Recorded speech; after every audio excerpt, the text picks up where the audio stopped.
আসসালামু আলাইকুম রহমতুল্লাহি ওবরকাতুহু। সম্মানিত দর্শক, সারা বাংলাদেশে সংস্কার নিয়ে নানা রকম কথাবার্তা হচ্ছে। সরকারের পক্ষ থেকে যে রাজনৈতিক সংস্কারের কথা বলা হচ্ছে, কিংবা প্রশাসনিক সংস্কার, সাংবিধানিক সংস্কার এবং আরও অনেক কিছু, এবং এগুলো নিয়ে ঠাট্টা হচ্ছে, মশকরা হচ্ছে, ট্রল হচ্ছে, এবং এত বেশি আলোচনা হচ্ছে, আলোচনার করার ক্ষেত্রে দেখা যাচ্ছে যে মানুষের বিরক্তি তৈরি হয়ে গেছে। সংস্কার নাম শুনলেই এখন মানুষ গালাগাল করছে। এটার অনেকগুলো কারণ রয়েছে। প্রধানতম কারণ হলো যে ডক্টর মোহাম্মদ ইউনূস সরকার যে সফলতা দেখানোর কথা ছিল, বা তার নিকট যে সফলতার আশা করেছিলেন আমাদের দেশের সাধারণ জনগণ, সেই সফলতা তো দূরের কথা, ব্যর্থতার এত বড় বড় হিমালয় তৈরি হয়ে গেছে যে এই ভদ্রলোক এবং তার যারা সহযোগী রয়েছেন তাদের দৈনন্দিন যে কর্মকাণ্ড, সেই কর্মকাণ্ডের প্রতি মানুষের বিশ্বাস স্থাপন কঠিন হয়ে যাচ্ছে।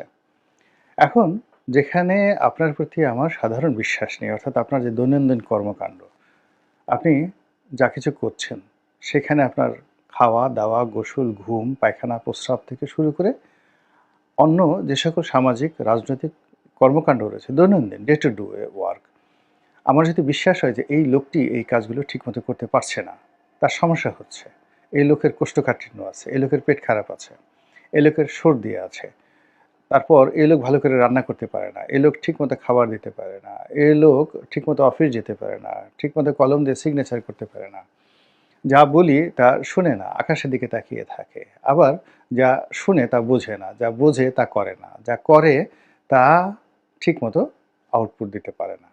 তো এরকম যদি আপনার কারো প্রতি বিশ্বাস শুরু হয়, বা আপনি প্রমাণ পান যে এই লোকটি এরকমই, আর সে আপনাকে বড় স্বপ্ন দেখালো যে তোমাকে একটা জান্নাত দিয়ে দেবো, তারপরে তোমাকে এরকম একটা, যাকে বলা হয়, জায়গাতে আমি নিয়ে যাব, সেই নিয়ে যাব যেটা একেবারে পরিস্থান বা জিনের দেশ হবে, যেখানে আর তুমি যা চাইবে তাই পাবে। তো আপনি তাকিয়ে দেখলেন যে লোকটার একটি সাইকেল আছে, সাইকেলের টায়ার আছে তো পাম্প নেই, পাম্প আছে তো চেন জং ধরা, ইত্যাদি অনেক কিছু। আপনি কোনো অবস্থাতেই এই কথায় বিশ্বাস করবেন না। তো আমি এটা রুফু করতে বললাম এই কথাগুলো, কিন্তু বাস্তবতা হলো যে ডক্টর মোহাম্মদ ইউনূস এবং তার যারা সহযোগী রয়েছেন তাদের কতগুলো দৈনন্দিন কর্মকাণ্ড রয়েছে। সেই কর্মকাণ্ডের মধ্যে প্রধানতম কর্মকাণ্ড হলো যে দেশের আইন শৃঙ্খলা ঠিক করা, তারপর জনমনে বিশ্বাস এবং আস্থা অর্জন করা, এবং জনগণকে আশ্বস্ত করা যে তারা নিরাপদে আছে, সুখে আছে, শান্তিতে আছে। এবং সর্বোপরি আরেকটি বিষয় খুবই গুরুত্বপূর্ণ, যে পতিত স্বৈরাচার বলে যাকে গালি দেওয়া হচ্ছে, শেখ হাসিনা অর্থাৎ আওয়ামী লীগ সরকার, তাদের তুলনায় বর্তমান যারা আছেন তারা অনেক অনেক গুণে ভালো করছেন। তো সেই ভালো করার কোনো ধারের কাছে আমরা যেতে পারছি না। সবগুলো ক্ষেত্রেই শুধু হতাশা, হতাশা, হতাশা। আর এর ফলে কি হচ্ছে? হতাশা থেকে মানুষের ভয় তৈরি হচ্ছে। কি হবে আগামীতে? ব্যবসা-বাণিজ্যের কি হবে? চাকরি-বাকরির কি হবে? বদলি তদবিরের কি হবে? কন্ট্রাক্টরের কি হবে? দেশের অবস্থা কি হবে? মন্ত্রী এমপি আদৌ হওয়া হবে তো? কোন দল ক্ষমতায় আসবে? আদৌ নির্বাচন হবে কিনা? এই সকল নানা রকম সমস্যা, ঝুঁকি, ঝামেলা একেবারে বাংলাদেশের মানুষের মাথার উপর বিরাট বোঝা হয়ে দেখা দিয়েছে। তো এই সকল যে কথাবার্তা, তার সঙ্গে যদি আপনি সংস্কার শব্দটি আবার জুড়ে দেন, সঙ্গতির কারণে যেকোনো মানুষ এটার উপর আস্থা রাখতে পারে না। কিন্তু তারপরেও সংস্কার যে হচ্ছে না তা নয়, সংস্কার হচ্ছে, সংস্কার হতে হবে, এবং যে যার মতো করে সংস্কার করার চেষ্টা করছে। যেমন দেখলাম জামায়াত ইসলামী অনেক বিষয় সংস্কার করেছে, তারা আধুনিক রাজনীতি করার চেষ্টা করেছে, আবার তাদেরকে অনুসরণ করে, অনুকরণ করে বিএনপি অনেক কাজ করেছে বা শুরু করেছে। যেমন জামাত সারা বাংলাদেশে ছুটোছুটি করছে, সম্মেলন করছে, ওয়াজ মাহফিল করছে। তারপরে তাদের ওয়াজ মাহফিলের আগে তারা বিভিন্ন রকম আনুষ্ঠানিকতা করছে এবং মানুষের সাথে একটা সম্পর্ক স্থাপন করার চেষ্টা করছে, হাদিয়া আদায় করছে। যেমন ধরুন, এক জায়গাতে বলে একটা ওয়াজ হচ্ছে, এখন সবাই গেল, বিনামূল্যের জিনিসের কোনো দাম থাকে না, এজন্য তারা কি করে, সেই চাদর পেতে দেয়, বালতি পাতে, বাক্স পাতে, মানুষের দ্বারে দ্বারে যায়, স্লিপ দেয়, এবং ওয়াজের জন্য তারা হাদিয়া গ্রহণ করে। এটার দুটো সুবিধা। প্রথম সুবিধা হলো যে অর্থনৈতিক চাপটা কেন্দ্রীয় জামাতের উপর পড়ে না, স্থানীয়ভাবে সেটা সংগ্রহ করা হয়। আর দ্বিতীয় যে ঘটনাটি ঘটে, যারা টাকা দেয় তারা ওই টাকার মায়ায় হলেও ওয়াজ শুনতে আসে এবং তাদের একটা মমত্ববোধ কাজ করে এই সংগঠনটির প্রতি। তো এই কাজটি আবার বিএনপি শুরু করেছে। এখন বিএনপি হয়তো ওইভাবে হাদিয়া তুলতে পারছে না। তারাও বিভিন্ন অনুষ্ঠান যখন হচ্ছে যেখানে তারা যে টুকটাক পাবলিকের কাছে টাকা পয়সা নিচ্ছে না, এইটাও কিন্তু বলা যাচ্ছে না। নেতা যাবেন, তো সেই নেতার অনুষ্ঠান উপলক্ষে কর্মীরা মানুষের কাছ থেকে বা দলীয় লোকজনের কাছ থেকে তারা চাঁদা সংগ্রহ করছেন। এর বাইরে যে সকল চাঁদাবাজ সন্ত্রাস, আমি ওইগুলোর কথা কিন্তু বলছি না। ওগুলো বিএনপির যারা খারাপ লোক তারা কাজ করছে। কিন্তু বিএনপির যারা ভালো লোক, যেমন ধরুন ঢাকা থেকে মির্জা ফখরুল সাহেব একটা জায়গাতে যাবেন, একটা বড় সভামঞ্চ হবে, একটা অনুষ্ঠান হবে, ২০-২৫ হাজার লোক আসবে। এটার যে ব্যয়, সে ব্যয়ের একটা অংশ জনগণের কাছ থেকে কিন্তু বিএনপি এই জামাতের স্টাইলে তোলার চেষ্টা করছে এবং এটা নিয়ে বাহাস হচ্ছে। তো জামাত যখন এটাকে চাঁদাবাজি বলার চেষ্টা করছে ঢালাওভাবে, তখন মির্জা আব্বাসের মতো মানুষ বলার চেষ্টা করছেন যে আপনারা যখন কালেকশন করেন তখন সেটা হয়ে যায় হাদিয়া, আর আমরা যখন কালেকশন করি তখন এটাকে চাঁদাবাজি। এখন মির্জা আব্বাস চাঁদাবাজি বলতে ওই যে চাঁদাবাজি, যেটা টেম্পো স্ট্যান্ডের চাঁদাবাজি কিংবা অস্ত্র ঠেকিয়ে চাঁদাবাজি, জোর জবরদস্তি করে চাঁদাবাজি, ওটার কথা বোঝাননি। উনি রাজনৈতিক চাঁদাবাজির কথা বলার চেষ্টা করেছেন, গেল এক।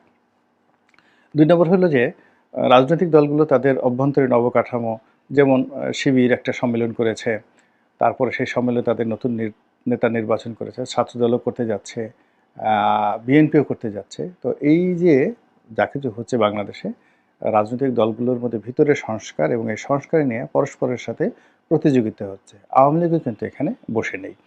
আওয়ামী লীগ দীর্ঘদিন ধরে তাদের যে সম্মেলন, সেই সম্মেলন তারা করছে না।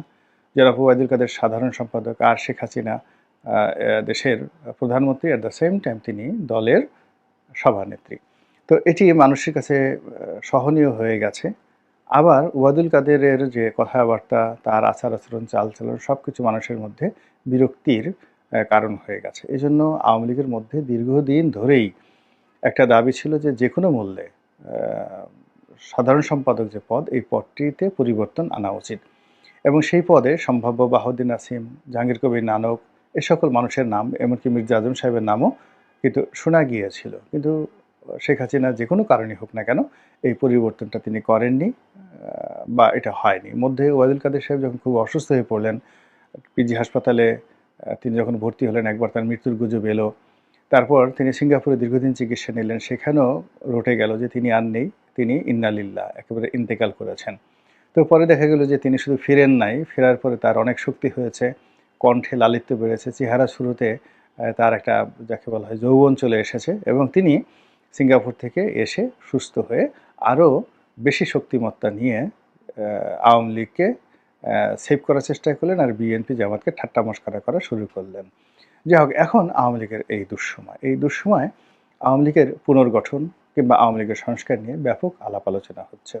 আমরা বাংলাদেশে যারা আছি তারা যে যার মতো করে আমরা এটা কল্পনা করার চেষ্টা করছি। সেই কল্পনার সঙ্গে দলের কোনো রকম হাইকমান্ডের, এখন যাদের হাতে দলের কমান্ড রয়েছে তাদের কোনো গ্রিন সিগন্যাল নেই এবং যাদের সম্পর্কে আলোচনা করা হচ্ছে তারা কেউ দলের গুড বুকে আছেন আমার এটা জানা নেই। যেমন ধরুন আব্দুল হামিদ সাহেবের কথা বলা হচ্ছে আর সেলিনা হায়াত আইভির কথা বলা হচ্ছে। অর্থাৎ প্রথমে যে গুজবটি এলো, সেই গুজবের কেন্দ্রবিন্দু নেতা ছিলেন আব্দুল হামিদ, অর্থাৎ সাবেক রাষ্ট্রপতি আব্দুল হামিদ। তিনি হবেন সভাপতি, অনেকটা জিল্লুর রহমান সাহেবের মতো, আর সেলিনা হায়াত আইভি হবেন সেক্রেটারি, অনেকটা সৈয়দ আশরাফ সাহেবের মতো সেই জমানাতে। উভয় ভারপ্রাপ্ত হবেন এবং তারা দলের কর্মকাণ্ড চালাবেন। কিন্তু বাস্তবতা হলো যে এটি আমরা আমাদের মনের মতো করে বলেছি। আব্দুল হামিদ সাহেব জনপ্রিয় ব্যক্তিত্ব, সেলিনা হায়াত আইভি জনপ্রিয় ব্যক্তিত্ব, দেশব্যাপী তাদের জনপ্রিয়তা রয়েছে। কিন্তু দলের ইন্টারনাল যে ম্যানেজমেন্ট রয়েছে, সেই ম্যানেজমেন্টে এই দুজনের যে সাংগঠনিক ক্ষমতা, গ্রহণযোগ্যতা, এটি এই দলের সভাপতি বা সেক্রেটারি হওয়ার পর্যায়ে নেই এবং এই দুজন ব্যক্তি যদি চাইতেন ওই প্রথম সময়টাতে তারা পারতেন।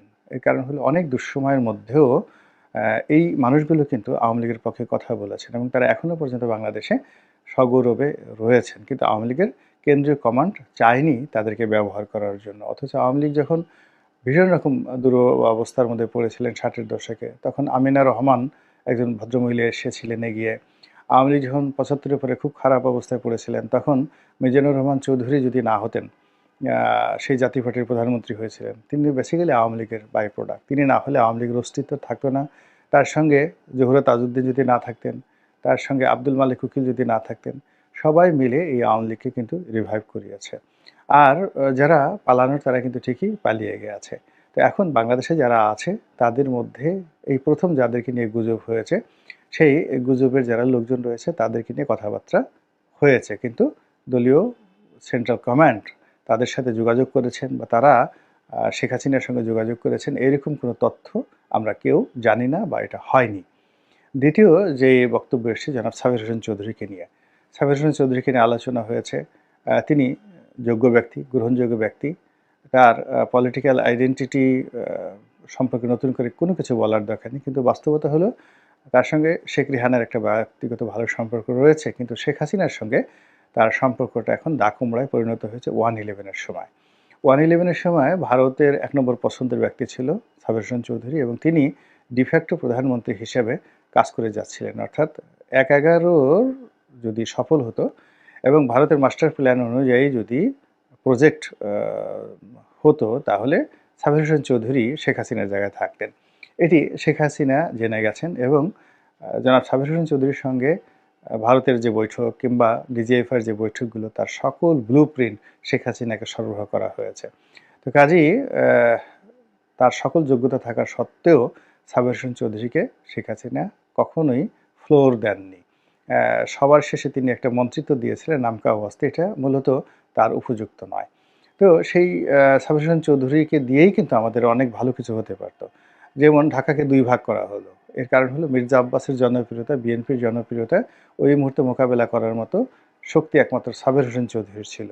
আওয়ামী লীগ অন্য কোনো নেতা ঢাকার মেয়র হওয়ার মানে অবিভক্ত ঢাকার মেয়র হওয়ার মতো ইমেজ সম্পন্ন ছিল না, কিন্তু সাবের হোসেন চৌধুরীকে যেহেতু শেখ হাসিনা বানাবেন না, তাই তিনি ঢাকাকে পুরো ২ ভাগে বিভক্ত করলেন। ১ ২ নম্বর হলো যে ওই নির্বাচনটিকে ম্যানিপুলেট করার জন্য শেখ হাসিনা যে চক্রান্ত করেছিলেন বা চেষ্টা করেছিলেন, ওটাও দরকার ছিল না। সাবের হোসেন চৌধুরী প্রার্থী হলে তিনি যদি পরাজিত হতেন, তবুও সেটা একটা ইমেজ তৈরি করত, কিন্তু সেটা তিনি করেননি বা করতে পারেননি। কাজেই সাবের হোসেন চৌধুরীকে নিয়ে আমরা কথা বলছি, কিন্তু বাস্তবতা হলো শেখ হাসিনা তাকে পছন্দ করে না। আরেকজন লোক নিয়ে আমি বলেছিলাম, অন্য কেউ বলছে কিনা জানি না, সেটা হলো হামিম গ্রুপের একে আজাদ সাহেব। তো একে আজাদ সাহেবের সঙ্গে আমার যে রাজনৈতিক প্রতিদ্বন্দ্বিতা ছিল, অর্থাৎ আমি ২০০১ সনে যখন প্রথম এমপি প্রার্থী হিসেবে মাঠে যাই, তখন সেখানে আমার নিকটতম প্রতিদ্বন্দ্বী হিসেবে আমি জনাব একে আজাদকে পাই। উনি সেই যাকে বলা হয় হামিম গ্রুপের মালিক, সমকালের মালিক, যথেষ্ট মেধাবী, যোগ্যতা সম্পন্ন এবং জীবনের সফলতম মানুষ। তার নেতিবাচক কোনো জিনিস আমি দেখিনি। আমি তার পিছনে, তার সাথে, তার সামনে সব দিক থেকে আমার সঙ্গে তার প্রতিযোগিতা হয়েছে। সেইটাকে কোল্ড ওয়ার বলেন কিংবা সরাসরি তার কর্মীরা আমার কর্মীরা মারামারি করেছে, কিন্তু তারপরেও আমরা দুজনে এক টেবিলে বসেছি, এবং তাকে আমার একজন একেবারে পলিটিক্যাল মানুষ মনে হয়েছে। সব কিছুর ঊর্ধ্বে তার ভদ্রতা, সব কিছুর ঊর্ধ্বে তার যাকে বলা হয় বিনয়, এবং অত প্যাঁচগোছ বুঝেন না, স্ট্রেট ফরওয়ার্ড প্রকৃতির একজন মানুষ। তো এই মানুষটি সেই ২০০১ সনে আমি মনোনয়ন পেলাম, পরবর্তীতে ২০০৯ সনে কিন্তু উনি পাননি। অথচ তার না পাওয়ার কোনো কারণ ছিল না। তিনি আওয়ামী লীগের দুঃসময় অনেককেই সাহায্য করেছেন। ফরিদপুর আওয়ামী লীগের উপর তার অনেক যাকে বলে অবদান রয়েছে। শেখ হাসিনাকেও তিনি অনেক টাকা পয়সা দিয়েছেন, দলের অন্যান্য প্রোগ্রামেও তিনি টাকা পয়সা দিয়েছেন, এটা সত্য কথা। কিন্তু কেন জানি তাকে শেখ হাসিনা পছন্দ করেন না। কিন্তু তিনি শেখ হাসিনাকে চ্যালেঞ্জ দিয়ে এইবার ফরিদপুরে স্বতন্ত্রভাবে সংসদ সদস্য হয়ে এসেছিলেন, সুমনের মতো, ব্যারিস্টার সুমনের মতো। তো আমি ধারণা করেছিলাম যে শেখ হাসিনা তাকে কাছে ডেকে নেবে এবং তাকে সম্মিলিত বিরোধী দলের নেতা করবে, কিন্তু আসলে সেটা হয়নি। এর কারণ হলো শেখ হাসিনার একটা ইগো আছে। একবার যদি কাউকে পছন্দ করেন, তাকে সালমান এফ রহমানের মতো একদম মৃত্যু পর্যন্ত পছন্দ করবেন, আর যদি কাউকে অপছন্দ করেন তাহলে তাকে সাবের হোসেন চৌধুরীর মতো একেবারে কবর পর্যন্ত তাকে অপছন্দ করতে থাকবেন। তো জনাব একে আজাদ যোগ্যতা থাকা সত্ত্বেও তার সঙ্গে কারো যোগাযোগ হয়েছে আওয়ামী লীগের, এটা আমার জানা নেই। অথচ সাবের হোসেন চৌধুরী এবং একে আজাদ যদি এই মুহূর্তে আসতেন, সেটাও একটা কিন্তু ভালো জুটি হতে পারত। এবং এটি যে প্রেসিডেন্ট সেক্রেটারি হতে হবে নট লাইক দ্যাট, এই সময় আওয়ামী লীগের যে ফরমেশন, সেই ফরমেশনে সেলিনা হায়াৎ আইভী, আব্দুল হামিদ চৌধুরী বা এই যে একে আজাদ সাহেব, সাবির হোসেন চৌধুরী, এই 4টি নাম আমি বললাম। এই 4টি নাম যদি আপনি গ্রহণ করেন, তার সঙ্গে আরও কয়েকজন ব্যক্তি, যেমন ধরেন ব্যারিস্টার মেজর রফিকুল ইসলাম বীর উত্তম, সেই সাবেক স্বরাষ্ট্রমন্ত্রী। মানে এর যে বর্ণাঢ্য রাজনৈতিক জীবন, মিলিটারি লাইফ, কোথাও দুর্নীতি বলে কোনো জিনিস নেই, এলাকাতে প্রচণ্ড জনপ্রিয়, তার ঘোরতর শত্রুও তাকে বলতে পারবে না যে তিনি কাউকে আঘাত করেছেন। তো সেই মানুষটিকে ব্যবহার করা যেতে পারে। আবার ওই যে একজন রয়েছেন সুনামগঞ্জের একজন সৎ মানুষ রয়েছেন, মান্নান সাহেব, এম এ মান্নান সাহেব রয়েছেন। তারপর উত্তরবঙ্গে আছেন শহীদুজ্জামান সরকার সাহেব রয়েছেন। এরকম অনেকে আছেন। এমনকি ধরেন সমর রেজাউল করিম মন্ত্রী ছিলেন, দুর্নীতি দমন কমিশন তার বিরুদ্ধে মামলা দিয়েছে। এগুলো প্রশ্ন সাপেক্ষ ব্যাপার, কিন্তু তাদের একটা সামাজিক মর্যাদা রয়েছে, গ্রহণযোগ্যতা রয়েছে এবং অন্তর্নিহিত কতগুলো যোগ্যতা রয়েছে। তিনি সুপ্রিম কোর্ট বার কাউন্সিলের সেক্রেটারি ছিলেন, খুব বড় লয়ার ছিলেন এবং আমার খুব একদম পরিচিত লোক, এবং তিনি প্রতি মাসে লক্ষ লক্ষ নয়, কোটি কোটি টাকা ইনকাম করতেন শুধুমাত্র আইন পেশা থেকে। তার আইনের পেশাটা ওই পর্যায়ে তিনি নিয়ে গিয়েছিলেন এবং সেখান থেকে তিনি আওয়ামী লীগের রাজনীতিতে ঢুকেছেন, আওয়ামী লীগের আইন বিষয়ক সম্পাদক হয়েছেন, এমপি হয়েছেন, মন্ত্রী হয়েছেন। আমি তখনই তাকে বলেছিলাম যে আপনার সর্বনাশ হয়ে যাচ্ছে, উই লস্ট এভরিথিং, আপনার সব কিছু হারাবেন। আমি আমার নিজের উদাহরণ দিয়ে বললাম যে দেখুন, আমি যে বিল্ডিংয়ে আমাদের অফিস, সমর রেজাউল করিমের অফিস, আমার অফিস একই বিল্ডিংয়ে। আমরা 97 সনে এখানে এসেছি এবং এই বিল্ডিংয়ে যখন এসেছি, এই বিল্ডিংয়ের সবচেয়ে বড় ব্যবসায়ী ছিলাম আমি। এবং শুধু এই বিল্ডিংয়ের ব্যবসায়ী নয়, আমি যে ব্যবসাগুলো করতাম পুরো বাংলাদেশের ট্রেড অ্যান্ড কমার্সে সেই সেক্টরে আমার একটা সুনাম সুখ্যাতি এবং অবস্থান ছিল। কিন্তু রাজনীতির কবলে পড়ে আমি সব কিছু হারিয়েছি। এটা আমি সমর রেজাউল করিম সাহেবকে বলছিলাম যে আপনার আইন পেশায় আপনি যে বরকত লাভ করেছেন এটা শেষ হয়ে যাবে এবং আপনি আরও অনেক কিছু হারাবেন। যাই হোক, তিনি সেটা শুনেননি। তিনি রাজনীতিতে গেছেন, এখন তিনি হয়তো দেশের বাইরে আছেন। বাট এই সমস্ত মানুষ যদি সাহস করে আসেন বা তাদেরকে আনা হয়, খারাপ হবে না, কোনো অবস্থাতে খারাপ হবে না, বরং মাঠে বিএনপি যে রাজনীতি চলছে এটার সঙ্গে সামঞ্জস্য করে আওয়ামী লীগের যে সকল ভালো ভালো মানুষ এখনও আছে, ওই যে রাজশাহীতে দারা আছে, আব্দুল ওদুদ দারা, ওখানে আব্দুল ওদুদ দারা আছেন, তার বাবা এমপি ছিলেন, রিজনেবলি অনেস্ট ভদ্রলোক মানুষ, ইয়াং। রাজশাহীতে সবার বদনাম আছে, কিন্তু এই ভদ্রলোক সম্পর্কে এরকম কোনো বদনাম আমি শুনিনি এবং শেখ হাসিনা একেবারে সর্বশেষ তাকে কিন্তু প্রতিমন্ত্রী হিসেবে বা উপমন্ত্রী হিসেবে তিনি নিয়োগ লাভ করেছেন। তা আমি এই কজনের নাম বললাম, এরকম অন্ততপক্ষে 50-60 জনের নাম বলা যাবে যারা এই বাংলাদেশে ঘুরতে পারবেন। তাদেরকে হয়তো কেউ গ্রেপ্তার করতে পারবে, কিন্তু 15 দিনের মাথায় তারা বের হয়ে আসতে পারবেন এবং জনগণ তাদেরকে গ্রহণ করবে। তারা কথা বলতে পারেন, তাদের সাহস আছে, শক্তি আছে, অর্থ আছে। এরকম ঢাকা শহর, জেলা শহর সব জায়গাতেই জনপ্রিয় আওয়ামী লীগের লোকজন আছে। তো এই আওয়ামী লীগের লোকজনদেরকে দিয়ে একটা রিফর্ম করার চেষ্টা হচ্ছে, আলাপ আলোচনা হচ্ছে, কিন্তু সমস্যা হয়ে গেছে। শেখ হাসিনার বিকল্প কেউ হতে চাচ্ছে না। আবার দলের যারা নেতাকর্মী তারা শেখ হাসিনাকে বাদ দিয়ে অন্য কোনো চিন্তাও তারা করতে পারছে না। এক্ষেত্রে যেটা হয় সেটা হলো 111-এর সময় শেখ হাসিনা যেভাবে দায়িত্ব দিয়েছিলেন সৈয়দ আশরাফকে, যেভাবে দায়িত্ব দিয়েছিলেন যাকে বলা হয় জিল্লুর রহমান সাহেবকে, ওইরকম যদি এখন তিনি কিছু করেন তাহলে হয়তো আওয়ামী লীগের পুনর্গঠন করা সম্ভব। আদারওয়াইজ শেখ হাসিনা তার জীবদ্দশায় তার সম্পর্কে যে একটা মিথ অ্যান্ড ম্যাথোলজি তৈরি করে ফেলেছেন আওয়ামী লীগের মধ্যে, তিনি যতদিন জীবিত আছেন, সেটা সাইবেরিয়াতে থাকেন কিংবা টেকনাফে থাকেন কিংবা তেঁতুলিয়াতে থাকেন অথবা তিনি আমাজনের জঙ্গলে থাকেন অথবা দিল্লিতে থাকেন, ঘটনা সেমই। তিনি আছেন, তাকে বাদ দিয়ে আওয়ামী লীগের নেতাকর্মীরা অন্য কোনো কিছু চিন্তা করতে পারছে না। আল্লাহ আমাদের সবাইকে হেদায়েত দান করুন এবং হেফাজত করুন। আসসালামু আলাইকুম ওয়া রাহমাতুল্লাহি ওয়া বারাকাতুহু।